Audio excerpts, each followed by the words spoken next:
ఏవండోయ్ విన్నారా? ఇవాళ నేను మీకు అటుకులతోని కుర్కురే చేయడం చూపిస్తున్నానండి. ఇది మనం ఒక్కసారి చేసుకుంటే 1 ఇయర్ అయితే స్టోర్ చేసుకోవచ్చు. అప్పడాల్లాగా ఆయిల్లోని ఫ్రై చేసుకొని అన్నంతో సర్వ్ చేసుకుంటే టేస్ట్ అయితే చాలా బాగుందండి.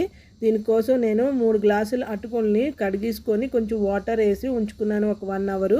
తర్వాత దానికి బాగా స్మాష్ చేసుకొని ఇలాగ పేస్ట్లా చేసుకొని దీంట్లో కొంచెం ఫుడ్ కలర్ అయితే వేసుకున్నాను.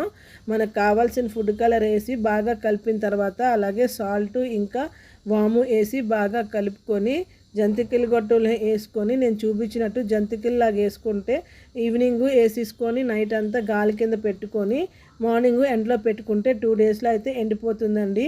తర్వాత మనం ఆయిల్లో ఫ్రై చేసుకొని తింటే చాలా బాగుంది. మీరు కూడా ఒకసారి ఇది ట్రై అయితే చేయండి.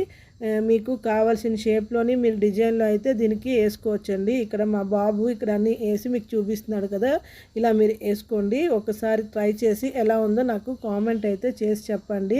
ఇలాంటి అప్పడాలు ఈ సీజన్లో మనం సమ్మర్లో ఎక్కువ పెట్టుకుంటాం కదా.